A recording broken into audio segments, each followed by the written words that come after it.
Current liability क्या होता है? Which is payable with in 1 year. अगर आपको कोई पैसा अगले 1 साल में देना है, ड्यू है, अगले 2 दिन में, 4 दिन में, 2 महीने, 4 महीने, 12 महीने में कुछ भी पैसा पेमेंट करना है, वो हो गई करंट लायबिलिटी। सर जैसा कि देखो सिंपल सी बात है, मेरे यहाँ पे एक एम्प्लॉय ने काम किया, 6 लाख रुपए सैलरी है उसकी। अब वो जो 6 लाख रुपए सैलरी है, मुझे उसको पेमेंट कब करना है? अरे भाई इमीडिएट करना है, वो महीने में काम किया, पेमेंट इमीडिएट करना होता है। मेरे पास पैसे नहीं है, मैं कल पेमेंट करूंगा।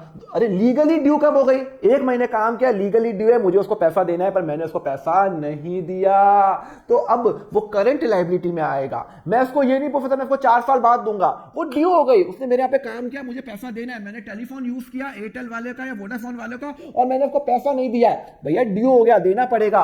करंट लायबिलिटी जो अगले 1 साल में पेमेंट करना है, वो क्या हो जाती है? करंट लायबिलिटी हो जाती है। तो करंट लायबिलिटीज में क्या क्या आएगा? Creditor, short term loan, outstanding salary. For example बताओ ना, चलो आ जाओ, 20 लाख का लोन वापस लिया मैंने, एक और लोन लिया 20 लाख का 1/4/2023 को, पर इस बार बैंक ने पूछा भाई तू पेमेंट कब करेगा? मैंने कहा पेमेंट एक साथ करूंगा। बैंक ने कहा नो, एक साथ नहीं चाहिए, हमें इंस्टॉलमेंट में दो, इक्वली इंस्टॉलमेंट, 4 इंस्टॉलमेंट मांगी। कितनी मांगी? 4 इंस्टॉलमेंट। ओके, और कब से स्टार्ट हो रही मेरी इंस्टॉलमेंट? 31 मार्च 2024 को। तो सुनो, मैंने लोन लिया 23 को। कितने का लोन लिया?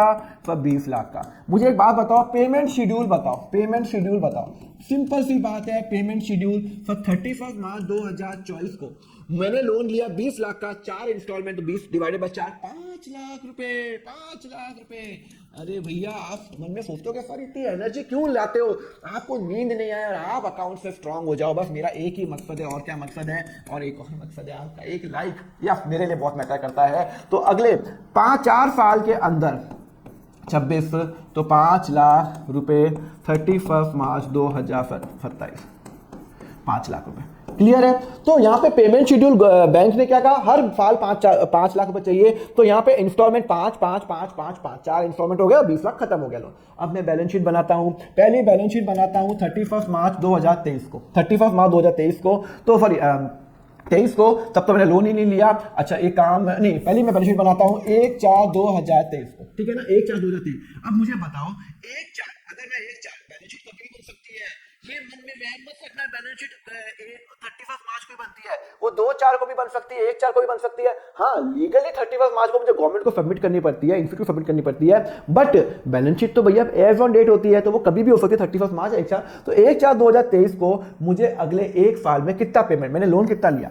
लोन 20 लाख का लिया, तो भैया मुझे 20 लाख का पेमेंट तो करना है। 20 लाख में से अगले 1 साल में मुझे पेमेंट कितना करना है? सर 1 साल कब खत्म होता है? 31 मार्च को खत्म होता है, तो अगले 1 साल में सर मुझे पेमेंट 5 लाख रुपए करना है, 12 महीने के अंदर पेमेंट करना है, तो वो हो जाएगा आपका करंट लायबिलिटी, क्योंकि मुझे उसको पेमेंट करना है 12 महीने के अंदर। कितना पेमेंट करना है? 5 लाख। तो जो मेरा लोन है वो 5 लाख रुपए यहां पे आ जाएगा अगले 1 महीने में। पर सर आपने तो टोटल 20 लाख का लोन लिया, तो एज ऑन दिस डेट आपको तो 20 लाख पेमेंट करना है ना? हाँ करना है। तो भैया 20 लाख में से 5 लाख तो मुझे अगले एक साल में पेमेंट करना है, बाकी का 15 लाख 1 साल के बाद पेमेंट करना है।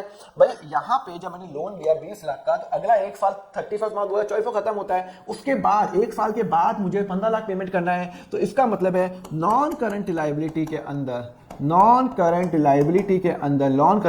अंदर जो मेरा लोन आ जाएगा वो आ जाएगा 15 लाख। तो 15 लाख कैसे आया? टोटल देखो 20 लाख का लोन आ गया, 20 लाख का लोन आ गया, और मेरे पास जो कैश है ना वो 20 लाख का ही आया, 20 लाख का ही आया। अरे भैया बैंक ने मुझे कैश दिया, जो भी है 20 लाख का दिया, मुझे अगले 12 महीने में 5 लाख पेमेंट करना है, 12 महीने के बाद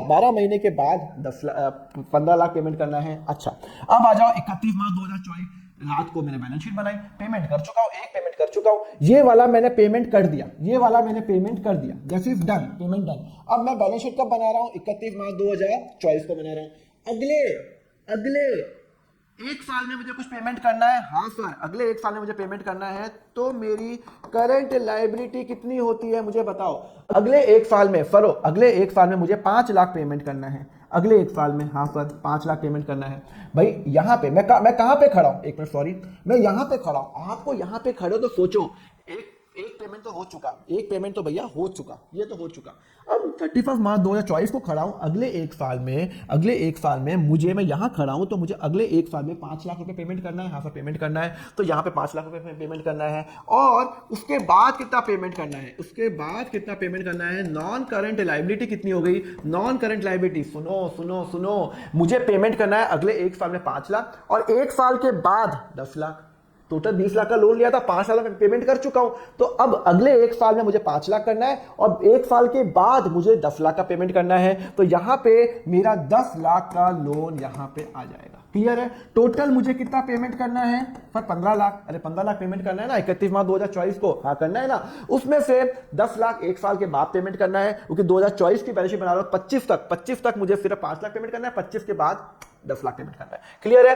सिमिलरली जब मैं बैलेंस शीट 31 मार्च 2000 वो बनाऊंगा तो यहां पे नॉन करंट लायबिलिटी कितनी होगी मुझे बताओ, नॉन करंट लायबिलिटी कितनी होगी और मेरी करंट लायबिलिटी कितनी होगी मुझे बताओ। सर करंट लायबिलिटी होगी, सुनो, 2025, तो अगले एक साल 2026 तक मुझे कुछ पेमेंट करना है, हाँ फिर 5 लाख पेमेंट करना है, तो यहाँ पे 2026 तक मुझे 5 लाख रुपए पेमेंट करना है और 2026 के बाद मुझे कितना पेमेंट करना है और 5 लाख पे करना है 12 महीने के बाद, तो वो आ जाएगी आपकी नॉन करंट लायबिलिटी में, वो आ जाएगी आपकी नॉन करंट लायबिलिटी में। क्लियर है नहीं क्लियर है, आपको समझ में आया?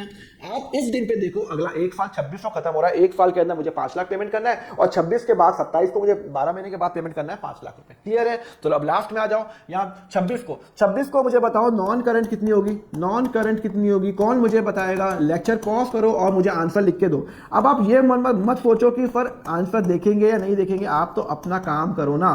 तो करंट लायबिलिटी में कितना आएगा, नॉन करंट में कितना आएगा, सुनो। 31 मार्च 31 मार्च 2026, अगला एक साल कब खत्म हो रहा है, 31 मार्च 2027 को खत्म हो रहा है, तो इस दिन पे, यहाँ पे इस दिन पे मैं खड़ा हूं, तो अगले एक साल में मुझे 5 लाख पेमेंट करना है, अगले एक साल में, तो अगले एक साल में मुझे कितना पेमेंट करना है, 5 लाख रुपए, तो यहाँ पे मेरा 5 लाख रुपए आ जाएगा और उसके बाद मुझे कुछ पेमेंट करना है, एक साल के बाद, एक साल के बाद कुछ पेमेंट करना है, एक साल के बाद कुछ पेमेंट नहीं करना है, क्योंकि आपका यहाँ पे खड़े हो, अगले एक साल में 5 लाख करना है, उसके बाद कुछ पेमेंट नहीं करना है, तो नॉन करंट लायबिलिटी आपकी जीरो आ जाएगी, क्योंकि आपको अगले एक साल में ही पेमेंट करना है, एक साल के बाद आपको कुछ पेमेंट नहीं करना है, 27 तक आपको पेमेंट करना है 5 लाख, और जब आप 27 के बाद पेमेंट कर लोगे तो करंट भी नहीं रहेगी और नॉन करंट भी नहीं रहेगी, ना नॉन करंट रहेगी ना नॉन करंट रहेगी ना करंट रहेगी, क्योंकि आप दोनों पेमेंट कर चुके हो, तो वो हो जाएगा। क्लियर है? हेलो स्टूडेंट, माय फ्रेंड्स, ये दीपक ललवानी। अगर आपको ये लेक्चर अच्छा लगा तो लाइक करना मत भूलना, आपका एक लाइक, आपका एक कमेंट मुझे मोटिवेशन देता है, and just do subscribe, because ऐसी मैं वीडियो लाता रहूंगा और आपको अकाउंट्स में ऑसम बनाऊंगा।